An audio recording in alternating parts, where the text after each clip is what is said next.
परिसर से विपक्षी सांसदों ने इलेक्शन कमीशन तक मार्च किया और इस दौरान हो गया हंगामा।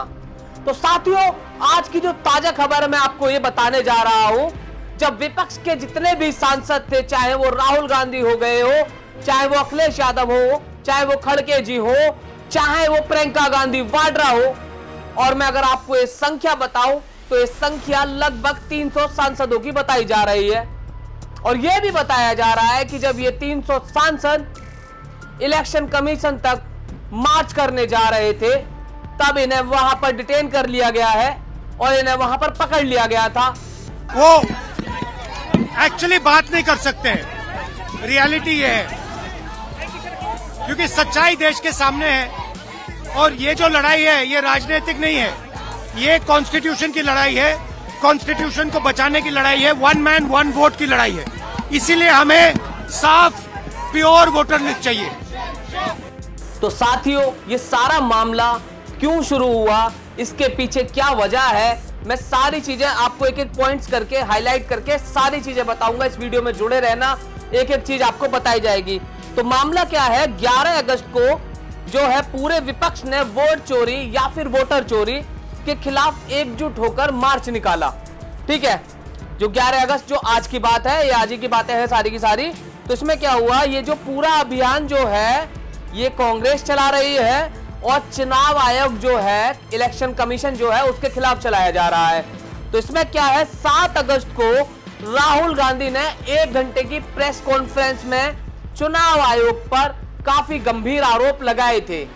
उन गंभीर आरोपों के बारे में अगर मैं बताऊं तो उन्होंने ये बताया था कि साहब कुछ नाम ऐसे देखोगे जिसमें पिता के नाम है AWYS, ऐसे करके कुछ भी लिख दिया गया है। पहली चीज ये, बहुत सारी चीजें ये भी बताई कि एक तो चीज ये बताई कि कुछ घर ऐसे हैं जिसमें 80 लोगों का रहना पॉसिबल ही नहीं है और एक घर के अंदर 80 वोटर बताए गए, ये भी चीजें थी। इसके अलावा बहुत सारे पॉइंट्स उन्होंने बताए थे। हमेशा इस बात की चिंता रही है कि आखिरकार आयोग न्याय करेगा कि नहीं करेगा। और सबसे एग्जाम्पलरी चुनाव जो हुआ है, चोरी, डकैती, अपहरण और क्या शब्द हम इस्तेमाल करें, उन सबको शामिल कर दोगे तो वो हुआ था आपका फैजाबाद अयोध्या का चुनाव, जहां पर प्रशासन ने यह तय किया कि ड्यूटी किसकी लगेगी, प्रिसाइडिंग ऑफिसर कौन होगा, उस प्रिसाइडिंग ऑफिसर को या जो अधिकारी होंगे वोट डलवाएंगे, उनकी कितने वोट डलवाने की जिम्मेदारी होगी। जो दूसरा पॉइंट है जिसके अंदर 5 मेन पॉइंट है, वो सारी चीजें मैं आपको बताता हूं। इसमें क्या क्या है, डुप्लीकेट वोटर्स। इसमें क्या है, एक ही नाम के कई वोटर्स, उन्होंने बताया कि एक ही नाम के कई वोटर्स भी हैं जी। ये राहुल गांधी ने बताया था अपनी प्रेस कॉन्फ्रेंस में। दूसरा उन्होंने बताया फर्जी एड्रेस के बारे में। उसमें क्या था, जहां पर रहना संभव नहीं है वहां पर भी वोटर रजिस्टर्ड कर रखे हैं। उसमें जो मेन पॉइंट जो निकल कर आया था वो ये था कि एक घर में 80 वोटर्स बताए गए, ये पॉइंट्स था। एक एड्रेस पर जो है बड़ी संख्या में जो बहुत सारे लोग मिले हैं, जो कि प्रैक्टिकली संभव नहीं है, ये चीजें उन्होंने बताई थी।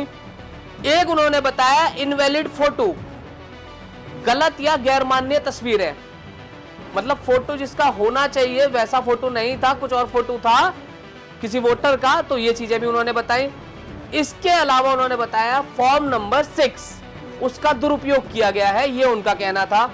इसमें क्या था, नए वोटर्स वाले फॉर्म पर बूढ़े मतदाताओं के नाम का इस्तेमाल किया जा रहा है। जो फॉर्म नंबर 6 है वो नए वोटर्स के लिए होता है और उस पर जो बड़े बूढ़े जो बुजुर्ग वोटर्स हैं उनका भी इस्तेमाल किया गया है। इसमें जो पॉइंट नंबर 3 है वो मैं बताता हूं, हिरासत में जो लिए गए हैं जो बड़े नाम है वो कौन है। एक जो है वो सबसे पहले राहुल गांधी है जो नेता प्रतिपक्ष है लोकसभा, और प्रियंका गांधी वाड्रा जो कांग्रेस महासचिव, और संजय राउत शिवसेना UBT सांसद हैं। विपक्ष का दावा है कि लगभग 300 सांसद जो थे आज मार्च में शामिल थे। इसके अलावा चौथा पॉइंट जो है वो ये है, दिल्ली पुलिस का क्या रुख रहा है। दिल्ली पुलिस का कहना है इस मार्च के लिए कोई भी मंजूरी नहीं थी उनके पास में, ये उनका कहना है दिल्ली पुलिस का। प्रदर्शनकारी जो है, प्रदर्शनकारियों द्वारा घेराव की योजना की जानकारी थी, इसलिए एक्शन लिया गया। दिल्ली पुलिस का कहना है कि प्रदर्शनकारी जो आ रहे थे, वहां पे जो प्रदर्शनकारी आ रहे थे उनके द्वारा घेराव की योजना थी, इसलिए एक्शन लिया गया, ये दिल्ली पुलिस का कहना है। पॉइंट नंबर 5 पर आते हैं। चुनाव जो आयोग है, चुनाव आयोग का क्या जवाब है। आयोग ने राहुल गांधी से सबूत के साथ शपथ पत्र मांगा। उन्होंने पहली चीज ये बोली, जब ये प्रेस कॉन्फ्रेंस हुई थी उसके बाद में चुनाव आयोग ने कहा कि भाई शपथ पत्र में लिख के दे दो तो फिर हम उस पर करते हैं कार्रवाई। ये चीजें नहीं थी। कर्नाटका आयोग ने सबसे पहले फॉर्म भेजा, लेकिन राहुल गांधी का जवाब, डेटा जो है पब्लिक डोमेन में है, आप खुद कार्रवाई करें। राहुल गांधी ने कहा कि जब मैंने तो भाई प्रेस कॉन्फ्रेंस करके ये चीजें दिखा दी है, अब आप खुद जांच करो। उनके शपथ पत्र के बारे में उन्होंने ऐसा कुछ कहा नहीं। ठीक है, विपक्ष का जो पलटवार है वो मैं बताता हूं। समाजवादी पार्टी है और जो अन्य दल हैं, उन्होंने बोला कि हमने 12,000 शपथ पत्र पहले ही दिए थे पर उन पर जवाब नहीं मिले। ये विपक्ष का पलटवार है चुनाव आयोग के ऊपर, ये उनका कहना है। बिहार विधानसभा चुनाव के बीच वोटर लिस्ट रिवीजन से ये मामला जो है वो गर्मा गया था। जो बिहार के विधानसभा चुनाव आ रहे हैं जो लगभग नवंबर में आ जाएंगे, तो तब जो हुआ कि एसआईआर का मुद्दा उठा, तो इस मुद्दे पर विपक्ष ने भी अपनी बातें कही, तो ये मामला वहां से ज्यादा गर्मा गया है। ये है, तो इसमें अभी बेसिकली हुआ क्या है, जो आज 11 अगस्त की जो बात है, 11 अगस्त में जब ये लोग वहां पर मार्च करने जा रहे थे, जो विपक्ष के जितने भी सांसद हैं, बताया जाता है कि लगभग 300 सांसद की संख्या बताई गई, ऐसा कुछ बताया गया है। तो इसमें जो बड़े बड़े जो नाम निकल कर आ रहे हैं, जैसे अखिलेश यादव हो गए, खड़गे जी हो गए, प्रियंका गांधी वाड्रा हो गए, ऐसे बड़े नेताओं को जो है पुलिस के द्वारा डिटेन कर लिया गया। राहुल गांधी का कहना था कि हमारी आवाज को दबाया जा रहा है। उनका यह भी कहना था ये राजनीतिक लड़ाई नहीं है, ये संवैधानिक लड़ाई है, उनका यह भी कहना था। तो ये बहुत सारी बातें निकल करके आई। अब देखते हैं कि बीजेपी का इस पे क्या रुख रहेगा। ये भी देखने वाली बात है जनता के लिए कि बीजेपी का क्या रुख रहता है इसके ऊपर। ये भी एक मेन पॉइंट जो है वो निकल कर आता है। हालांकि अभी उन्हें डिटेन कर लिया गया है और वहां पर जो बताया गया है वहां पर बहुत जोरदार हंगामा हुआ है। कुछ जो सांसद थे वो बेहोश भी हो गए हैं, कुछ सांसदों के चोट भी आई है। ये सारी बातें भी निकल करके आई हैं। तो विपक्ष के अपने दावे हैं, जो पक्ष में सरकार है वो उनके अपने दावे हैं। तो देखते हैं इसमें क्या चीजें निकल कर आती हैं। जो राहुल गांधी ने कहा है कि फर्जी वोटर बढ़ाए गए हैं या घटाए गए हैं, ये सारी चीजें भी हैं। और जो सरकार है और जो इलेक्शन कमीशन है, इलेक्शन कमीशन का कहना है कि जी ऐसी कोई भी गड़बड़ी नहीं है। तो ये दोनों विवाद बढ़े जा रहे हैं, ये चीजें गर्मा गई हैं। तो इसमें देखते हैं कि जो भी आगे की खबर होगी वो हम आपको जरूर बताएंगे अपनी आवाज के माध्यम से।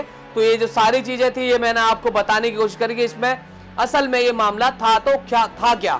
तो साथियों, ये मेरी रिपोर्ट थी। मेरा नाम है विशाल शर्मा, आप देख रहे हैं अपनी आवाज, और चैनल को सब्सक्राइब कर लीजिए साथियों। मैं अगर आपको बताऊं, क्योंकि अगर आप देखेंगे तो हो क्या रहा है, तो लोग वीडियोस तो देखते हैं, न्यूज को, खबर को देखते हैं, लेकिन सब्सक्राइब नहीं करते। और अगर आप सब्सक्राइब नहीं करोगे तो होगा क्या कि भाई मेरे को भी बेसिकली होता क्या है, मेरे को भी मोटिवेशन चाहिए, मेरे को भी काम करने के लिए जो है मोटिवेशन चाहिए होती है, जिसके लिए मेरे से अगर जितने ज्यादा लोग जुड़ेंगे तो मैं उतने अच्छे तरीके से और बेहतर तरीके से चीजों को कर पाऊंगा। तो ये सारी चीजें हैं। नमस्कार साथियों, तो आप देखते रहिए अपनी आवाज। कैमरे के पीछे मेरे साथी आशीष हैं। तो ये सारी चीजें थी जो मैंने आपको बताई।